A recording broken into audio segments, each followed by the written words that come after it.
Hello guys, welcome to another video of stock market friends. Studio LSD limited guys, इस IPO का आज day 2 का subscription open हो रहा है। जानेंगे लाइव सब्सक्रिप्शन जीएमपी कितना चल रहा है, लिस्टिंग कितना मिलेगा, परफॉर्मेंस कैसा रहा, अप्लाई करें या फिर नहीं, और सेकंड डे अप्लाई करने के जानेंगे कंप्लीट आंसर। चलिए फ्रेंड्स, वीडियो स्टार्ट करते हैं।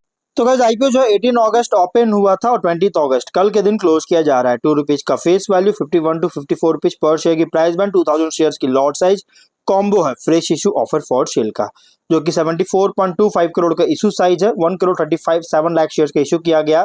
और रिकप securities market maker fresh issue 55.7 crore का, ऑफर फॉर सेल 14.8 करोड़ का, और book build IPO NSC SME पे लिस्टेड किया जा रहा है। अलॉटमेंट डेट फाइनलाइज किया गया 21 अगस्त का, 22 अगस्त रिफंड रिलीज किया जाएगा। शेयर्स डिमेट अकाउंट में क्रेडिट होगा। 25 अगस्त लिस्टिंग डेट रखा गया है। अब अगर हम बात करें इस कंपनी के ऑफर कर, देखिए रिटेल जो है ओनली 2 लॉट अप्लाई कर सकते हैं। 4000 शेयर मिलेंगे, 2,16,000 रुपीज पे करना पड़ेगा।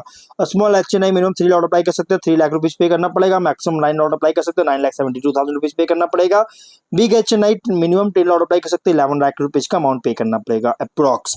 और गाइस, अगर इस आईपीओ में रिटेल स्मॉल एचएनआई से अगर 30 टाइम एप्लीकेशन होता है ना, सब्सक्रिप्शन होता है, तो चाहे आप 3 लॉट अप्लाई करें चाहे 9 लॉट, आपको अलॉटमेंट ओनली 3 लॉट ही किया जाएगा। इससे ज्यादा आपको अलॉटमेंट बिल्कुल भी नहीं होगा। इसलिए ज्यादा लॉट चाहते तो आपको बिग एचएनआई में कंसिडर करना पड़ेगा, जो कि मिनिमम 10 लॉट अप्लाई करना पड़ेगा। और इसमें भी गाइज, अगर बिग एचएनआई से 40 टाइम एप्लीकेशन सब्सक्रिप्शन होता है, 40 टाइम एप्लीकेशन सबमिट होता है, तो गाइज आप चाहे जितना भी अप्लाई कीजिएगा 10 लॉट, या जितना भी अप्लाई कीजिएगा आपको ओनली 10 लॉट ही अलॉट किया जाएगा। इसलिए गाइज आप मिनिमम लॉट पे ही अप्लाई कीजिए तो बेटर है। हाँ, अगर आपके पास डिफरेंट अकाउंट है तो आप मतलब डिफरेंट पैन नंबर है, अगर आपके फैमिली मेंबर या किसी भी रिलेटिव का अगर अकाउंट है, उनसे आप अप्लाई कर सकते हैं। लेकिन मिनिमम लॉट पे अगर आप अप्लाई कीजिएगा तो गाइज अच्छी बेटर हो, क्योंकि आपको अलॉटमेंट मिनिमम हो सकता है अगर सब्सक्रिप्शन वो जो मैंने आपको बताया अगर उसको रीच कर जाता है तो। मैं आपको कोई रिकमेंड नहीं कर रहा हूँ, मैं आपको सिर्फ बता रहा हूँ गाइज। आपको मैं सिर्फ आइडिया दे रहा हूँ, आइडिया भी नहीं दे रहा हूँ, बल्कि मैं आपको सिर्फ एक नॉलेज दे रहा हूँ कि किस तरह से आप अप्लाई कर सकते हैं। प्रोमोटर होल्डिंग का प्री इशू 100%, पोस्ट इशू 73.5% का है। ऑफर दिया गया है QIB 1% का, small big HNI 25%, small HNI 12.5%, retail 56.4% का ऑफर दिया गया है। अब अगर हम बात करें इस कंपनी के सब्सक्रिप्शन को लेकर, तो इसका जो सब्सक्रिप्शन देखने को मिला है QIB से बिल्कुल भी नहीं हुआ है, डे 1 में बिल्कुल भी नहीं, 0 टाइम है। स्मॉल एचएनआई से 74% का, जो कि 34 लाख शेयर्स का ऑफर था, जिसमें से ओनली 25 लाख शेयर्स को बीट किया 13 करोड़ का। और बिग एचएनआई से और स्मॉल एचएनआई से 86% सब्सक्राइब किया गया, 14 लाख शेयर्स का ओनली और 8 करोड़ का। मतलब कि बिग एचएनआई हो या स्मॉल एचएनआई अंडर सब्सक्राइब है।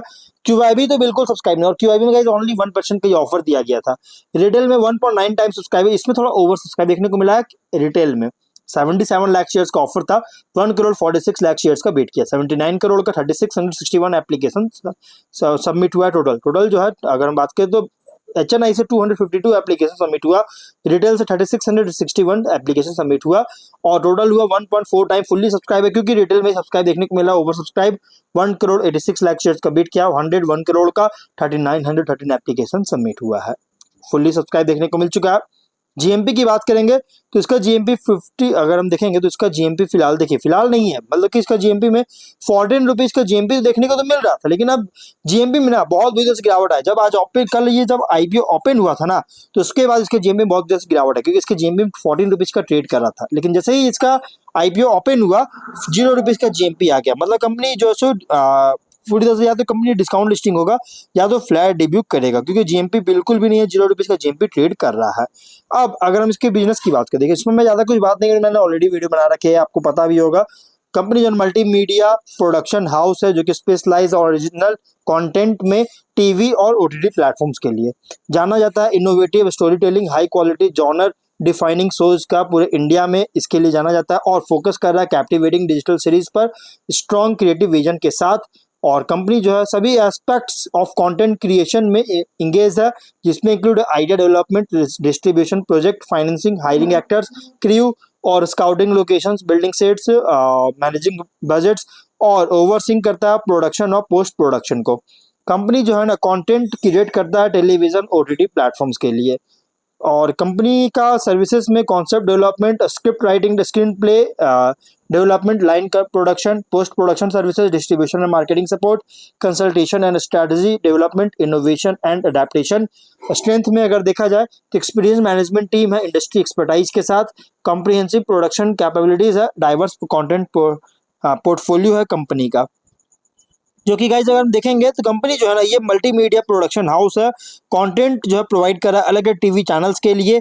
और कंपनी का जो प्राइस बैंड है with in 3 years sorry with in 3 days company का प्राइस बैंड बहुत तेजी से इंक्रीज किया, क्योंकि इसके प्राइस बैंड अगर देखिएगा ना जो मैंने आपको बताया, जो कि 16 अगस्त तक 54 रुपीज का, जैसे 17 अगस्त आया 51 रुपीज, मतलब कि डायरेक्टली 3 रुपीज का प्राइस बैंड इसका डाउन गया, रिड्यूस किया। मतलब कि देख सकते हैं कि कंपनी का प्राइस बैंड थोड़ा सा डाउन देखने को मिला, कंपनी का थोड़ा सा अप सॉरी प्राइस बैंड जो है अपवर्ड देखने को मिला कंपनी का।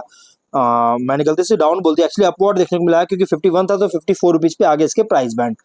और अगर हम बात करें फाइनेंशियल का तो 25 में 46 करोड़ का एसेट्स, नेटवर्थ 27.5 करोड़ का, रिजर्व है 19 करोड़ का, और रेवेन्यू प्रॉफिट 23 में 46.7 करोड़ का रेवेन्यू, 2.8 करोड़ का प्रॉफिट, 24 में 102 करोड़ का रेवेन्यू, 11 करोड़ का प्रॉफिट, 25 में 105 करोड़ का रेवेन्यू, 11.7 करोड़ का प्रॉफिट। फाइनेंशियल अगर देखा जाए तो टॉप लाइन है बॉटम लाइन ग्रोथ तो देखने को मिल रही है, बट बॉटम लाइन जो है 24 से सरप्राइजिंग बूस्ट हुआ। ये सिर्फ डाउट ही क्रिएट नहीं करा बल्कि सस्टेनेबल कंसर्न रीच करा, क्योंकि एक इसका प्राइस बैंड भी अगर देखिए तो बहुत ही हेवी प्राइस है, क्योंकि पी रेशियो 19 टाइम का, price to book value 8 time का, प्लस हाईली कॉम्पिटिटिव सेगमेंट में ऑपरेट हो रहा है। जैसे भी इसके लिस्टेड में अगर बात करें बवीजा स्टूडियो, पिक्चर पोस्ट स्टूडियो, बहुत सारे बेसिक लिक फ्लाई स्टूडियो, बहुत सारे कंपनीज ऑलरेडी लिस्टेड जो कि इसके कॉम्पिटिटर, ये जितने भी कंपनीज मैंने बताया ये सभी एसएमई कैटेगरी के है। मेन बोर्ड की तो मैंने बात ही नहीं किया, मेन बोर्ड बहुत सारे जो कि चाहे लिस्टेड हो या अनलिस्टेड, बहुत सारे कॉम्पिटिटर है इसके।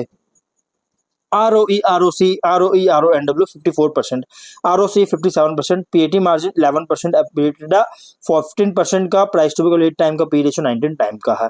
और कुछ रिस्की पॉइंट भी, रिस्की पॉइंट क्या है कि कंपनी हैवी डिपेंडेंट है फ्यू की कस्टमर्स पर सिग्निफिकेंट पोर्शन ऑफ रेवेन्यू के लिए, वल्नरेबल है रैपिड एंड अनप्रेडिक्टेबल चेंजेस का जो होता है ऑडियंस प्रेफरेंसेस में, इससे वल्नरेबल है, और शॉर्ट टर्म कॉन्ट्रैक्ट पर रिलायंस है जो कि रेवेन्यू प्रेडिक्टेबिलिटी को अंडरमाइन कर रहा है, कि क्रिएटिव कंटेंट पर डिपेंडेंस है जो कि बिजनेस को जो है एट्रिशन रिस्क को एक्सपोज कर सकता है। Lease premises working capital loss होता है या वर्किंग कैपिटल कांस्टेंट होता है तो ऑपरेशन इंपैक्ट कर सकता है। ये कुछ रिस्की पॉइंट है।